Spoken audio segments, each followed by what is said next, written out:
All right, what up, everybody? Welcome back to the Ramblin Raiders podcast. This is our Ramblin Preview, TCU at Texas Tech. We expect a good one. It's a little bit strange. It's on a Thursday. This is the last time I believe we had a Thursday game. It was also against TCU, unless I'm missing one in between there. But it was my first year at Texas Tech, Lane, and we Big played game. TCU, and we got a big dub against a ranked TCU team. They were 24. Shout out to my guy Nolan Harvey was with me. The two of us, we took Lubbock down that night. It was a lot of fun. So TCU at Texas Tech, they're coming to visit the Jones, the land of the cacti, and it should be another good game, another barn burner, just like it was back in, I believe that was 2013. Thank you all for joining us. Joining me as always, I have on the panel, or I guess tonight, no rips, not the panel, just my co-host when it comes to these Ramblin Previews and Ramblin Recaps. Hot takes with Laney Cakes. Lane, what's up, man? How was Halloween? Halloween was great. Celebrated with some famous Mrs. Chef, world famous Mrs. Chef chili down at Mr. Chef's. Good time handing out treats to the kids. My dog was harassing them, but it's okay.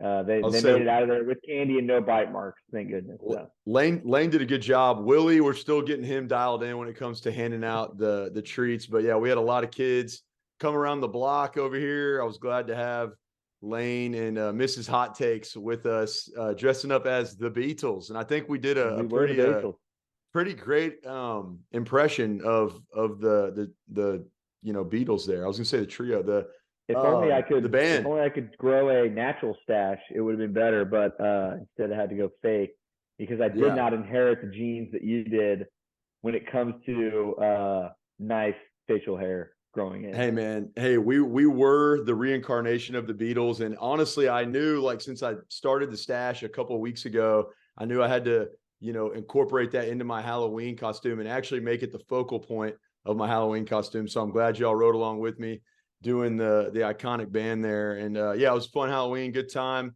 Nice to have a bye week. We got to kind of, decompress, relax, take a deep breath. And now we're moving on to get healthy. I don't know. Yeah, get healthy. That was a big part of it. I think we're in week 9 or 10. The season's dwindling down. We have 4 games left.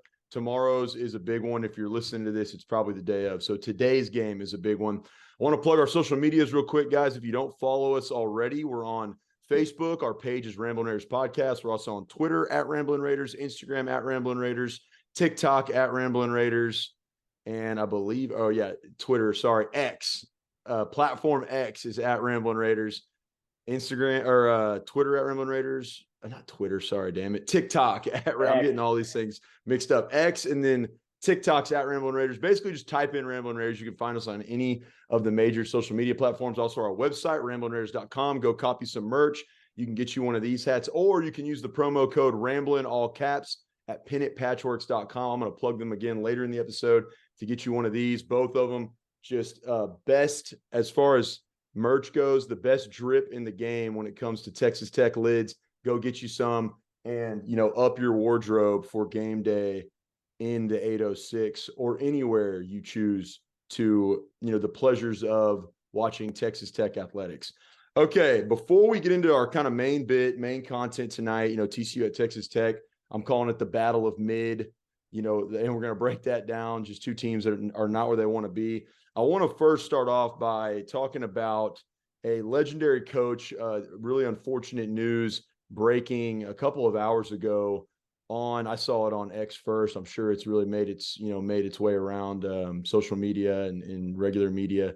But legendary basketball coach Bobby Knight, who ended his career at Texas Tech, passed away, I believe at the age of 83, and just really sad day. It's surreal for Lane and I actually tweeted this out from the Ramblin, the main account, that in our childhood, the early 20s, the two coaches that we idolized. 2000s. I mean, sorry, what did I say? The 20s? Yeah, no. 20s. We were not kids. Now. It's the 20s now, and we were not kids in these 20s or in those 20s. We weren't alive in those 20s. Sorry, the early 2000s. I mean, were a special time to be a Texas Tech fan, and a lot of that, pretty much all of that was attributed to Mike Leach and Bobby Knight, and it's surreal that both of them within a year of each other have passed away now. It's just crazy to me. I mean, Bobby Knight makes a little more, he lived a good long life and was older. Mike Leach was tragic, the way that went down, but just RIP, man, to two truly iconic individuals that changed both of their respective sports, I would say in drastic ways. Huge influences on basketball and football. RIP to them both. God rest their souls, man. Just great coaches. And I'm sad. It's another sad day, man, when you lose a guy like Bobby Knight. Yeah, iconic coach, the general, through all the years at Indiana, how that scandal kind of all went down at the end of it, had a huge impact on basketball. He had an impact beyond that in his coaching abilities and his coaching style. And then came to Texas Tech, of course, and changed our program for the better. Left it in a good spot, when he left Texas Tech. So, yeah, it was so much fun to watch that era of Texas Tech sports. We were always in the hunt in football, upsetting people, taking down the big dogs, year in, year out. And then same thing in basketball. Upsets were galore. Upsets truly did live in Lubbock during that era in basketball and both football. So that was just a lot of fun to watch. Have both of those iconic coaches at our school at the same time. Yeah, it's that will be cemented in history, in Texas Tech history, as just like you said, truly unique and special time for Red Raider athletics. The early 2000s, I think Bobby Knight took the job in maybe 2002, 2001. So the early 2000s to about 2009 was just a hell of a run right there. That decade was incredible. So I want to throw this to you, Lane, because you and I have a ton of memories.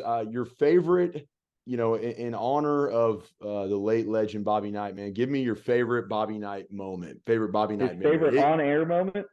Well, it can be an on-air moment. It can be a game that he coached. I'll give you two. I'll give you two because I'm going to do one on-air. My favorite on-air Bobby Knight moment is his acceptance speech of the Texas Tech job. This is after everything went down with Indiana, which was, wild. If you watch that documentary now on ESPN, a lot of allegations thrown every which way, just a wild story.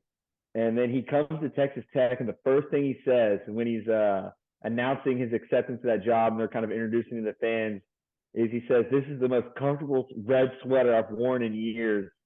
That is just iconic for him to do that and lead into it that way. Pretty wild. He's got a ton of moments on air that are absolutely iconic, but that one really stuck to me as he's coming into Texas Tech. And then one that we got to experience a game-wise has to be at A&M. Jarius Jackson, buzzer beater. We're, some of the only Tech fans I felt like in that stadium. It was just a badass game, huge upset. A&M, I believe, was ranked top 15 at the time. For sure. They might have been top 10. An insane year of Big 12 basketball that year, how good Kansas was. We beat them at home. They were ranked in the top 5. Pretty sure we beat Texas at home, who's also really good. Incredible year of basketball. At A&M, we're at that game. Jarius Jackson hits the buzzer beater. We wait in the tunnel after and get to get autographs from Bob Knight and all the Texas Tech players as well. That's definitely the best game moment for me from Bob Knight. Oh, 100%. Besides the Final Four, us beating Michigan State, I was going to say as a kid, like that was the best being there, like in the moment, live action that I think I would say I got to see as a Texas Tech fan across all sports was that buzzer beater, and we might have been the only Texas Tech fans in the building that night, and we were losing. We were losing our shit. It was incredible. We were running up and down the aisles, and we were with mom and dad, and it was awesome to get to. And I had a custom made Jarius Jackson Texas Tech jersey, and he hit the buzzer beater. It was sweet. Oh, and you better believe, as kids, we were flying our double T's, man. We were not scared of the moment, just like Jay Jackson wasn't scared of the moment. He hits that teardrop coast to coast.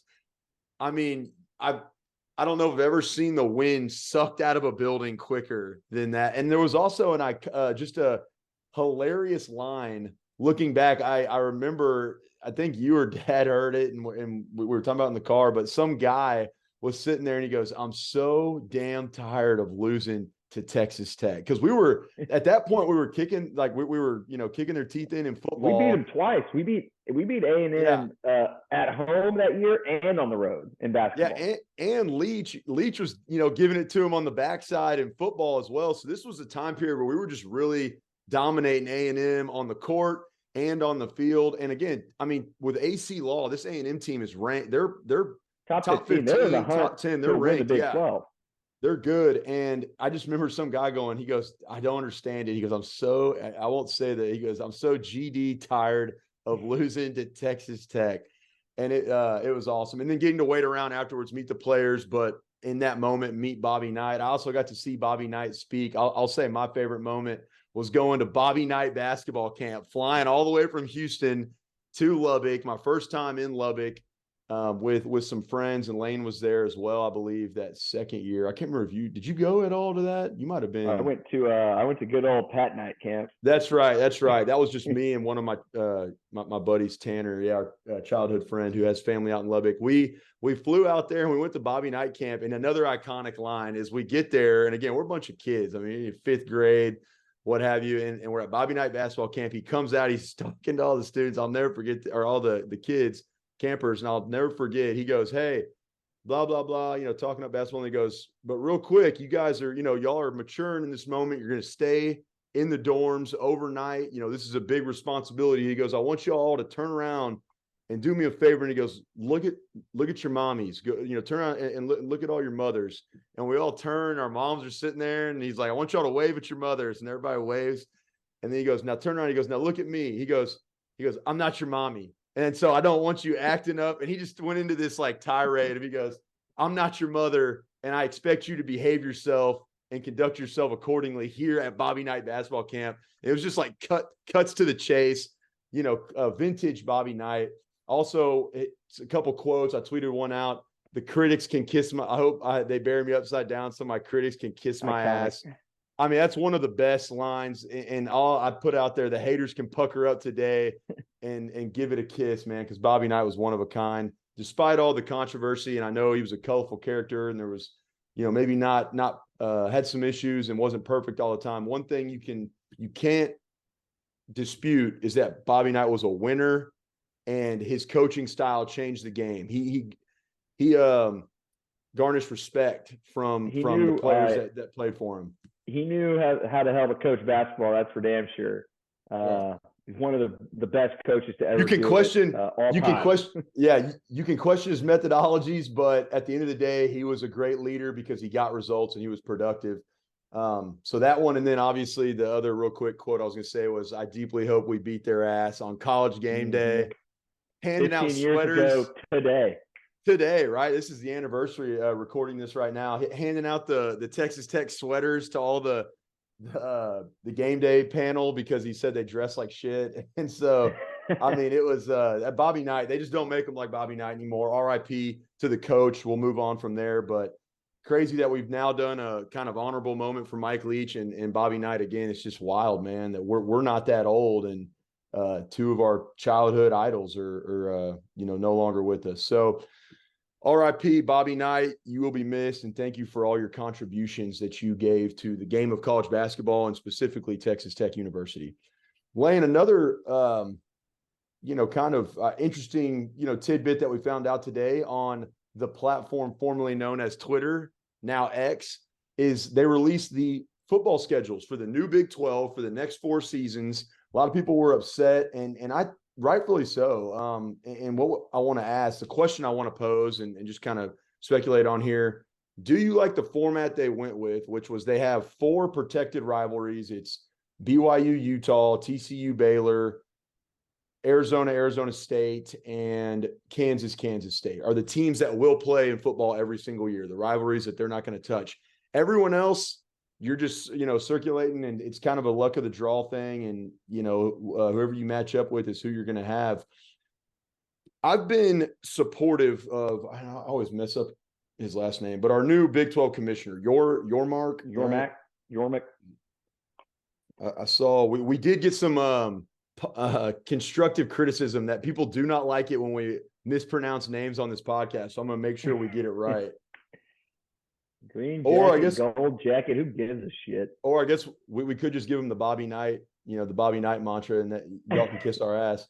But truly, Brett Yormark. Okay, I've been supportive of him. I've sung his praises. I think he's done a great job, and the Big 12 is headed in a positive direction after UT and Oklahoma leaving for the SEC. He flipped it on its head. He came in here, and he's got us moving in the right direction. I will be critical, really, for the first time of our new Big 12 commissioner, is that I think he dropped the ball in not finding a way to secure more, even if you don't want to call them rivalries, just protected games, whether it's in-state or long-standing. For example, Tech and Baylor, I believe, have played each other every year since 1955. Whatever you have to do, you have to find ways to, create continuity between fan bases, between teams when it comes to college football. And they failed in this regard, truly. I mean, I hate it. I know a lot of fans are upset, Big 12 fans, about Farmageddon, one of the oldest, long-standing games that have been played. I mean, I would go ahead and almost deem it pretty much a rivalry. The corn husk versus the wheat husk guys out there in the Midwest. So no more Farmageddon. Kansas State, Iowa State. That's one that I know their fan bases are extremely upset about. How do you feel, Lane, going into this new era of the Big 12 about this football schedule? Yeah, I understand where they're coming from, what they're trying to do. They botched it though. I understand, the example we were talking about a little bit pre-pod was the Big Ten. You get, one stacked side of the divisions. Yeah. Like in the Big Ten, and then the other division is just, no one's good in that division. It's kind of useless. They were trying to avoid that. I understand them trying to do that, but they completely botched it. You got to have some rivalry games. Texas Tech should have at least gotten, in my opinion, one outstanding rivalry that we play every year. I think it should have been Oklahoma State, in my opinion, but I would have taken Baylor, TCU, take your pick. We needed one of those games. I would like to see Oklahoma State, but the Iowa State K-State game is now gone, which sucks, and it's just they botched it. They completely botched it. Well, and so to your example, okay, OU and Texas are leaving the conference, right? Why not? Right there, prime example. Why not take Oklahoma State and Texas Tech? We already hate Oklahoma State because they copy everything we do. So guess what? It's already built in. There's built-in bitterness and animosity amongst these fan bases. Look, is it the same as Bedlam? Is it the same as Tech UT? No, but why not now set that up as maybe a new void? Exactly. Fill that void and promote it, hype it up as this new Texas Tech, Oklahoma State bitter, hated rival, and start building those roots now. And look, at the end of the day, I would have liked Oklahoma State probably as the primary, but if not Oklahoma State, at least give us TCU, at least give us Baylor. Hell, Houston it's really lopsided, so I don't really feel that that's much of an argument. But Baylor or TCU, give us one of them, man. And I think they could have gone through, whether it's Cincinnati, UCF, or Iowa State. They could have made a matchup for every team. Exactly. Every team, you got to give every team at least one protected game. They didn't utilize Colorado coming into the conference and trying to set them up. Hell, I would even go back. I would go and say that Texas Tech, Arizona, or Arizona State. To me, it feels like Tech, Arizona could kind of turn into something a little bit bigger. But that's a newfound potential. It's an old. Were they in the border conference with us? Years and years ago. We own them though. The record wise, it's pretty lopsided there. But why not just one of them? But they have Arizona State, so they're kind of already paired up. But they completely botched it. You got to give us a rivalry game, and I think it should have been Oklahoma State, but they screwed it up, and now here we are. And now only we know the price we pay. Hey, you hear that, James Petrie? We own Arizona. Go back and look at 26-5. Yeah, it's pretty outstanding record. Pretty lopsided. But the border conference. So there's some history there. But again, you're location wise, you're not. You're relatively close. Everything is pretty far from Lubbock, but you're relatively close. Why not start to again plant roots and form maybe a newfound rivalry there, between Arizona and Texas Tech? And I think they could have done that with every school, and not having one or two protected games for each team feels wrong. I do like the fact that It's 9 conference games. I would not. I'm glad that they're sticking with the 3 non-con, 9 conference. I think that was, done well by Brett, good old Brett Yormack. But yeah, man, I don't know whether it was Oklahoma State, Baylor, TCU, U of H, Arizona, somebody feels weird in the fact that 2025, I don't know if we even have one Texas team in our schedule. Yeah, To me, that's botched. it just doesn't, you're not setting yourself up for the best success moving forward. The best viewership, the best viewership, yeah, the best the best success TV as far contracts, viewership, revenue, stream, it's you're not giving yourself a chance there. And yeah, a lot of fans are upset about it, rightfully so.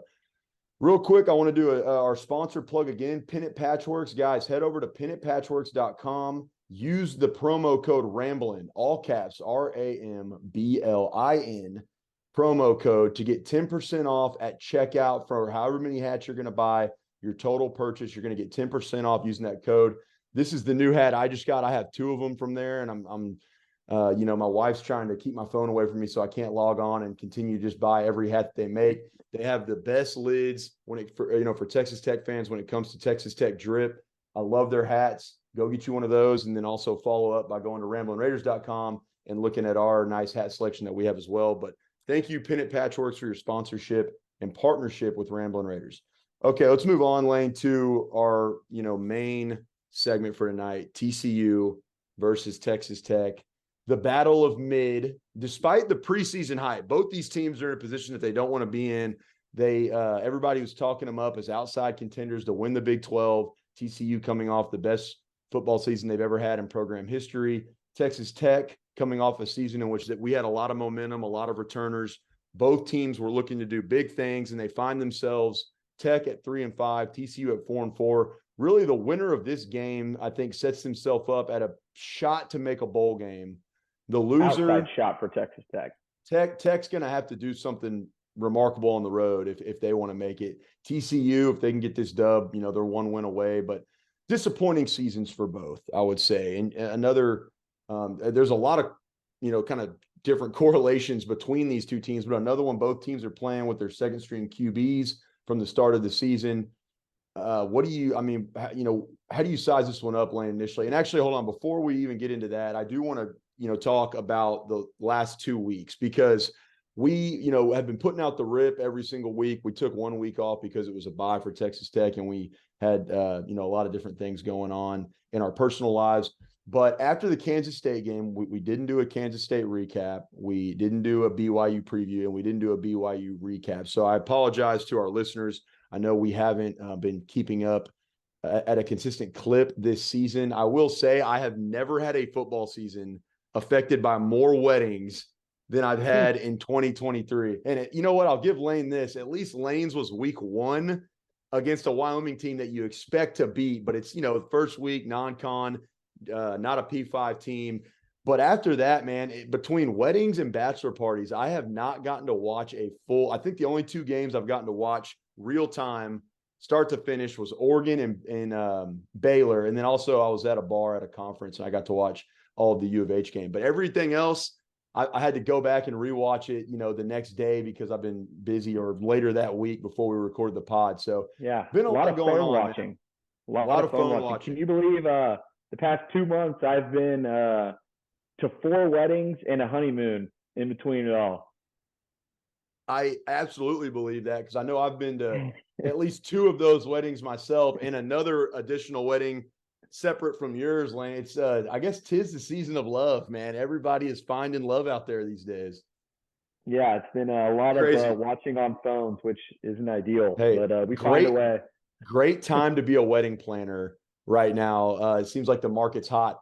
So at our boy, and I will say this last one, y'all know him well, Nick Thompson, the Bagul specialist, man. I heard this last week he was doing nothing but watching The Nightmare Before Christmas on repeat. And he was just debating away from the mics, debating in his own head, is it a Christmas movie? Is it a Halloween movie? He couldn't make up his mind. But Nick Thompson's wedding, shout out to him. It was a lot of fun. At his rehearsal dinner, though, Lane and I were glued to our phone because Nick got married on a Sunday. So we're watching the BYU Tech game, and it wasn't very pretty. Look, after these losses, a lot of people have, everyone's got an opinion. Everyone, there's frustration, rightfully so. There's anger. I get that. Absolutely understand that. And everyone wants a head to roll. Everybody wants to point a finger. And some of the times we're right there with them, Lane. I mean, we have not been shy I've been of there. we have not been shy of being critical of our coaches at times in different sports on this podcast. I mean, Matt Wells, he knows better than anybody. We were one of the first ones on the fire Wells train. So it's not that we're not willing to be critical of coaches, but I do want to make this point because I think everyone's, again, pointing the finger, heads will roll. Cooler heads don't prevail after losses and when you're having a season that is headed the way that you do. But and I'm not even going to say that it's at the risk of oversimplifying this because sometimes it truly is that simple. Sometimes it what is right in front of your face and makes sense is the logical answer to your problems. Here's the bottom line, Lane. You're from the second half of Kansas State to right now, you're playing with your third string quarterback who's a true freshman, kid's 18 or 19 years old. Look, this isn't an indictment on Jake Strong. The dude's got a live arm. He showcased that he can gun it. He's got a good cannon on him. He's mobile. He can get out and run what he wants. Plain and simple, he's not ready. He's just not developed yet. He's not there. That's why he's third string.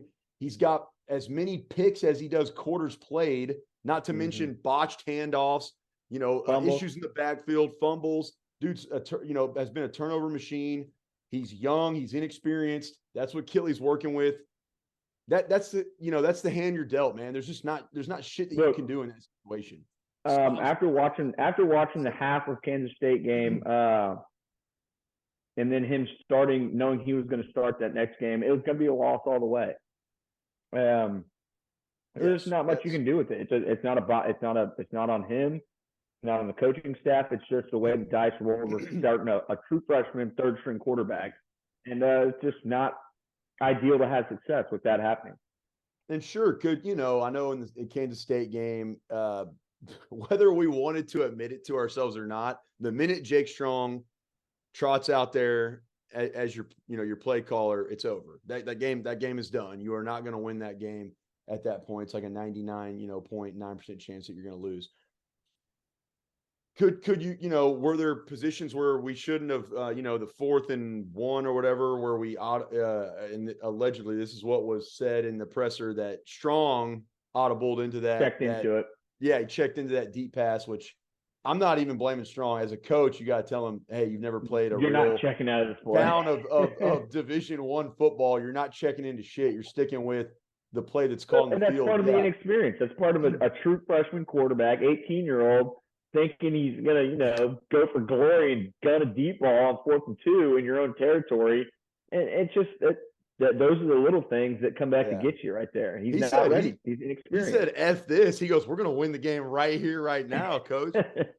And he goes, I'm your man. No, but you see all this run the ball, run the damn ball, run it more. Blah, blah, blah. We've been running the damn ball. I was about to say, well, yeah, against BYU, we ran it every single play on that and first drive. It didn't work. Yeah. Hey, we also ate about 10 minutes of playtime. I mean, look, this whole run the ball rhetoric is getting, it's overplayed now, and it's a broken record. And yes, again, could Kittley have maybe ran it in some different spots a little bit in that second half against K-State to mix it up and put Strong in a more comfortable possession? Sure. Does it change the outcome of the game? No. Ultimately, you still lose that game. BYU, our defense hangs tough. Is there anything that he can do that's going to ultimately change the outcome of the game? In my opinion, no, dude. Strong's not there. He's not ready yet. And it truly is that plain and simple. You're right where you want to be against Kansas State. That halftime, you're right where you want to be. You're in a position to go out and win that game. Morton starts against BYU. I got to think that you're in a position to get a road win. That's not the case. Let's let the season finish out and try to let cooler heads prevail before we immediately start getting our pitchforks. And it's hard to do. Lane and I do it too. Look, at the end of the day, be a fan, hate who you want, do you. I'm just trying to give you a little bit of insight and ask you to see it through the finish line before you do it. But if you don't want to do that, then tell me to kiss your ass, okay? I don't care. You guys can be pissed if you want. I'm just saying it's not the most logical line of thinking that, oh, there's somehow that Kitley is supposed to be able, Zach Kitley is supposed to be able to pull a rabbit out of his ass and somehow find a way to get these dubs. Yeah, I agree.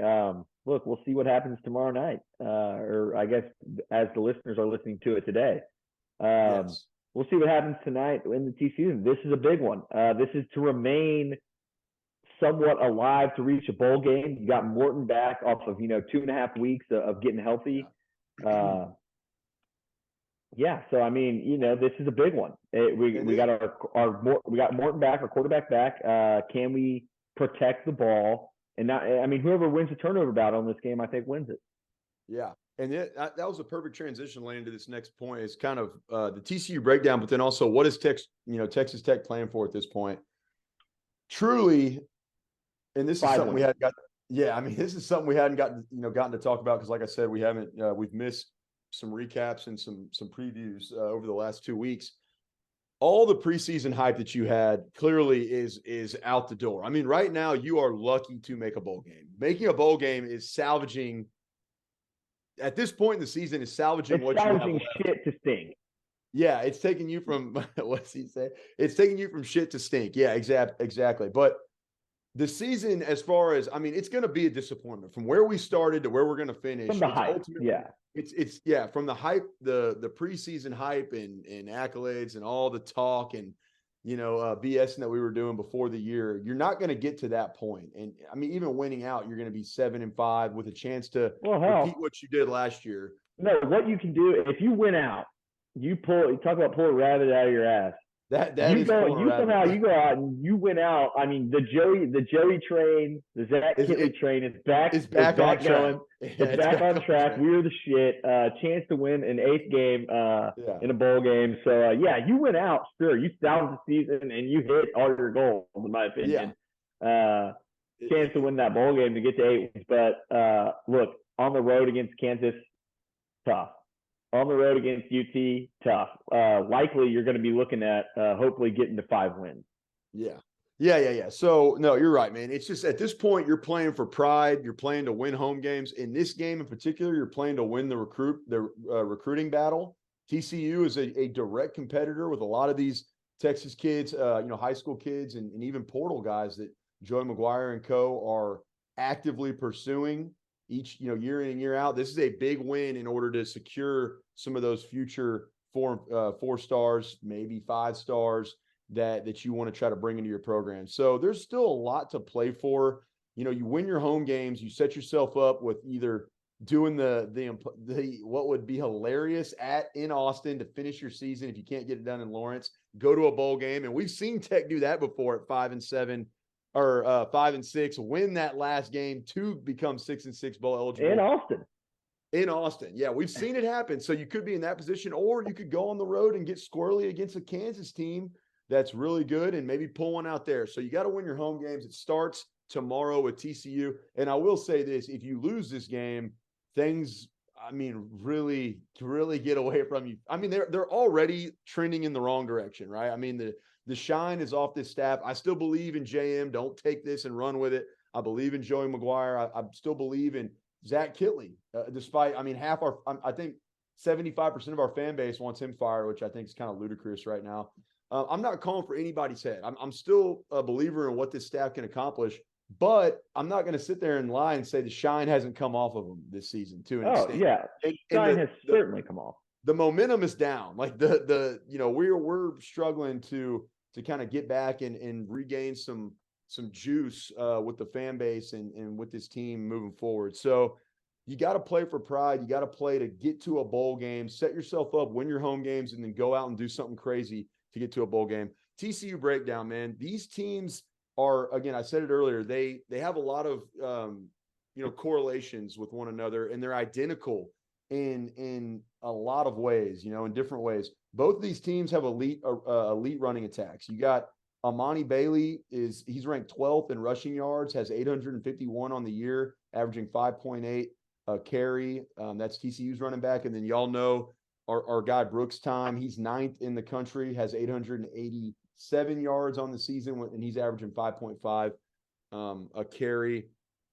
Texas Tech's ranked 40th. TCU's ranked 41st in rushing offensive rankings. And then when it comes to defense, both these teams stop the run about as effectively as the other one does, with Tech ranking 72nd in rushing defense and TCU ranking 77th. So mirror images of one another. The run game is going to be crucial. You're going to have to use Brooks. You're going to have to try to stop Bailey on their side. But the point I want to make is that I think the way you separate yourself in this game, Lane, I'm going to let you, go back and touch on the one that you said with turnovers, because I had marked that on the outline, but also the pass game. Morton, you touched on it a second ago, Lane. 2.5 weeks, right? Halftime of Kansas State, he's done 1 week. I mean, resting up. McGuire did a great job of disguising the fact that he was maybe going to play against BYU, because had Jake Strong been the announced starter a day or two before, I might have gone to the bank and taken out a loan to put on BYU. Because like you said, that game was over. As soon as you saw Baird Morton not dressed, game's over. The game's done. And again, I hate to be that guy, but it's just the reality of the situation. I cannot believe Texas Tech was favored to win that game. Vegas has been slipping all year on some of these Texas Tech lines. Well, and if Morton's in the game, it might be closer to that. But you look at Morton, he's coming back off 2.5 weeks. I mean, he truly has gotten to rest and prep the longest amount of time, the longest window of time since I guess he was hurt in that West Virginia game, since he's been banged up a couple weeks back in Morgantown. So he's going to be, he knows this offense. He's played a lot of downs at Texas Tech. He's ready. I think when he's at his best, he's as effective as a quarterback as we could ask for. The key is keeping him healthy. He's got that energy, that rest behind him, that he should be able to go out and perform. So who separates himself in the pass game? TCU has the 70th ranked. TCU has the 70th ranked passing defense in the country. Tech's up there in the 50s. So Morton, can we get our receivers going? Can we get Miles Price going? Can we get Bradley going? These guys have they've been waiting for some breakout games, and they have potential. We got the guys to, the X's or the Jimmies and Joes to get it done, but can we execute? To me, it comes down to Kitley's usage of the pass game, right? Can he get Morton comfortable? Don't go away from Brooks. It's not what I'm saying for the run the damn ball every single play of the game crowd. We got to use Brooks, and we need to use him effectively, but we're going to need Morton to have a big game as well. And Lane, the next point I was going to say, and I'll let you go off, that's that Josh Hoover from Hoover High. He has he's the second string quarterback for TCU, had a breakout game against BYU, and then turned around and laid an absolute egg of a performance against scoring 3 points against Kansas State. They got massacred by K-State 2 weeks ago, because I think they had a bye week last week as well. He's got 3 turnovers and 2 starts. Can we turn him over? Yeah, that'll be big. The key for our defense is creating turnovers, like you said. Look, let's be honest. So this guy's had the same amount of time as Morton has had preparing for this game, though. Yeah. So is he going to improve from that K-State game that we saw to this week against Texas Tech? The biggest thing is who wins the turnover battle. Which quarterback throws less picks? Which quarterback makes less mistakes is going to win this game. And I think it's as simple as that. Again, and people, if anything, they can call us, guys that oversimplify everything. Truly, I think the matchup isn't Brooks and Bailey, even though those are two of the, best premier running backs in the country. The matchup to watch out for are 2 guys that started the season as second string. Now the play callers for Texas Tech, the field generals out there, Morton versus Hoover. Who has a better game as far as keeping, protecting the ball and finding a way to move the chains, man? Who has a better game out of those two? And which defense can get off the field and, put pressure on the opposing defense? I mean, if we're able to get 3 and outs, able to get quick stops, and our offense, gets rolling, and we can keep their defense out on the field for long periods of time, I think you wear them down, gives Morton confidence. He starts picking apart a tired secondary is how you kind of attack this game. You win this game. So simple as that. I think it's quarterback play all the way. Who throws more picks, you're going to lose. And like you said, man, I mean, it's that simple. Yeah. It can be that simple, man. I mean, if people just listen to us, like if we score more points than TCU does, then we'll win the game. It's as easy as that. Come on, guys. This isn't rocket science. So I will say, for Kitley, expecting him to have a different approach in this game, and I'm on the side of I want Kitley to throw the ball a decent amount in this game. We got to run. You got to have a healthy run game, but that also needs to be, so I'm looking for, coupled with a healthy amount of passes as well. TCU is just like Tech. They're effective, with their front seven. They can stop the run about at the same clip Tech does. Like I said, they're 40th and 41st ranked teams when it comes to rushing defense. So, you're not just going to run all over these guys, just like you weren't going to be able to run all over Kansas State. However, where you see a little bit of a separation in the margins is Tech has a, top, or I think we're like 53rd, whatever, fourth, when it comes to our pass defense, and TCU is 70th. So they're weaker in their secondary. They're weaker when it comes to, and other teams haven't thrown the ball quite as much. Their opponents are averaging like less passing attempts against TCU. But if we can find ways to be effective and give Morton time, our line's been banged up, man. I hope our line has been banged up. They're getting a few guys back, but you know what I was going to say, they got to be cohesive, man. They got to be cohesive this week because you got to give Morton time. But if you can do that, you can dice them up a little bit, man. Don't be afraid to air it out. To all the fans saying we just need to run the ball, just hand the ball off to Taj Brooks, you're not going to win the game that way. TCU has a good run defense. They can stop the run. They've proven that. If you sit there and you hand the ball off to Taj Brooks like we did against BYU, you will lose this game. Yeah. Yeah, you got to – you're going to have to mix it up. You got to hit them in spots. You have to have a balanced attack. And that's what Kansas State did to them. 44-3 victory. I believe that was at home for Kansas State. They did it – or that one might have been at TCU, actually. It was at Kansas State.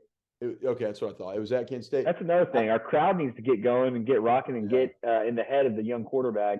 Hey, what better excuse to go to a football game on a Thursday? You get to miss, take off work the next day, call in for a sick day because you partied too hard. Or for students, your professors might as well cancel class on Friday because they know goes to class on Friday anyways. Exactly. They know damn well, you and I sure didn't. They know damn well that no one's going to, students aren't going to be able to make it to the games or make it to class. after the game. So you have a built-in excuse to go out, party, rage on a Thursday, have fun with it, be at the game, be loud. And it's, without getting too much more into the weeds and trying to look at it from the analytical side of things, it comes down to playing at home. I think that's what gives Tech the slight advantage in Vegas, has this at -3. Expect a close one, but both these teams need this win bad. As we get into predictions here, Lane, and close out this Ramblin Preview of TCU, I do want to say one thing, and this is why I actually feel decent about this, and I won't be saying that a lot the rest of the way. UCF probably, but Kansas and UT, I'm going to be the first to shoot you straight. We've been shooting each other straight off air quite a bit when it comes to the state of how this season's been and kind of where we're at and the disappointment of our football program to this point. But I will say I truly do feel good about this game. I think that Tech's defense, we're hungry right now. Morton's hungry, coming back in it. And here's the biggest part of this is that despite the disappointing, season that we find ourselves in, this game should still be bulletin board material for Texas Tech after what happened last year. I know y'all remember the whole cactus debacle that blew up on Twitter and this coach no longer coaches at TCU. He's actually at Arizona State now. How ironic that he goes out he called Lubbock a desert, and then he goes to the actual desert to Tempe to be at Arizona. Yeah, to be at Arizona State. Forgot that guy's name, Carrington or something. But anyways, he was a recruiter trying to, talk a little trash. And you know what? I'll give it to him. He created animosity between the two fan bases. And again, you saw everybody, putting the cactus emojis next to their name, kind of, played it off and made a big deal out of it. The coaches said something about it. We're in a dogfight last year up into the fourth quarter. I know TCU fans weren't feeling extremely confident in that game for a large portion of it until, what do you know, quarterback injury. Morton goes down. Morton goes down. Shuck tries to get back. Yeah, that's right. It was Morton, man. My memory is just not always there. Shuck goes back into the game. Looks like he's going to do some good things. Ends up, I think he threw a TD and then threw a pick the next drive. and it didn't go our way. TCU finds a way to close it out in a competitive game, though. So bulletin board material for Morton for getting hurt in that game, in a game where he was about to go out and play spoiler to TCU's best season they've ever had. After the game, though, on social media, their coaching staff, Dykes, Sonny Dykes was out there. Wait, yeah, that's right. I'm sorry, I was trying to remember. Sonny Dykes and Coach Carrington, or again, whatever his name is, they're tweeting, shit out. The AD, whatever that guy's name is, was tweeting stuff out, jocking, clowning Texas Tech fans. TCU's now kind of notorious for their Twitter Anon or X Anon army that they have of guys, behind TCU burner Twitter that goes out there, and they were giving it to us, and they won the game. They deserved to. I mean, we didn't get it done. We didn't execute. They did. We lost. They won. They talked their shit, but I mean, they poured it on. They poured it on heavy, and I know those players read that stuff. They see those things. The fans felt it. This needs to be remembered going into this game. This is a little bit of bulletin board material, I think, for this Texas Tech team. This is a team that clowns you after that win last year. Jackson, don't forget, on this day, on this Thursday, we spell redemption Tech. That's right, baby. Tech, all the way. No, we have to get it done. And I just think that of all the games that you go into this year, the one where you have the most chip on your shoulder, you have the biggest chip on your shoulder, and you feel like, hey, this team kind of, they insulted us after that game last year, again, with Coach Dykes. It was to the point where Coach Dykes retweeted one of our tweets talking trash about him, kind of clowning us back, saying, he wasn't, he had no ties to Texas Tech just because his dad was there. He has no Red Raider affiliation, TCU all the way. I mean, their coaching staff, they let us hear it, man. And their AD got after us as well. So the hatred is there. And I actually, we follow a lot of great TCU accounts, some not so great ones, but a lot of good ones that I like interacting with and that are funny, and we troll each other and go back and forth. So I'm all about the TCU burner Twitter, but I got to say, man, there is animosity still between these fan bases, between these teams. I expect Texas Tech, Joey McGuire, he's a hype man. His pregame speeches, I mean, he's all about getting the boys fired up. I guarantee you he's going to play some clips. He's going to play some of those videos. He's going to remind them, hey, this is what they were saying after they beat y'all in Fort Worth last year. How are you going to respond as a team against them in Lubbock this year? For me, that's what gives Texas Tech the edge. I truly believe this is a dire situation where Tech needs to come out and get a win. This team is feeling the pressure. They're feeling the disappointment. They're going to have a lot of energy going into this game. The fact that it's in the Jones, my prediction, 38-28, Texas Tech gets it done, pulls away late, and I think that's what gets us over the hump ultimately. Jackson, I like that prediction. Going into this, I texted you pre-pod. I was worried about this one. I couldn't believe that we were favorited, -3 going in, but we are at home. If you lose this game, you're staring down the barrel of a 3-win season, which hasn't happened in Lubbock in a long time. No, this is big, man. I mean, it's a. So this is dire. This is dire. You lose this one, you're staring down the barrel of that 3-win season that you so dreadfully don't want to see happen. But I'll ride with you on this one. I think Texas Tech 31-27. It's a close game. It's a battle of the backups. I think Texas Tech edges them late. I think Morton has a better game than their quarterback. I think he probably throws maybe a pick. I think their quarterback throws 2 to 3. We win the turnover battle, and it ends up giving us the dub. And you're saying the battle for the saddle comes back to where it belongs against a team that's had our number to the 806. That's where we think it needs to be, and where I expect it to be after Thursday. So going to be a fun matchup. Looking forward to it. I know the Thursday games are a little weird. You got to kind of work around that, but ultimately it should be a good turnout. Oh yeah, I'll be leaving work early for sure. Oh, you better believe it, baby. Nobody works on game day. That's just understood. Bosses should be able to understand that. So with that, guys, this has been a Ramblin Preview for TCU by yours truly and Laney's Locks. Thank y'all for joining us. We're hoping to get a RIP episode out next week. This will be coming to you tonight or early tomorrow for game day. So make sure you tune in. Make sure that you hit that subscribe button on our YouTube channel, Ramblin Raiders Media. Go subscribe and follow us there. Also follow us on our social medias. Rate, review, subscribe on any of the podcast platforms that you use, whether it's Spotify, Apple Pod. Just let us know how we're doing. Reach out. We always like to hear from our listeners and from those that follow us on social media. So with that, man, any final words? No, let's wreck them Thursday. Whenever you're listening to this, let's get them hyped up, and guns up, thumbs up. I mean, thumbs up, guns up. I love it, baby. Well, y'all ramble on. Have a great Thursday. Keep your guns up high. Let's go out and get that dub. Wreck them.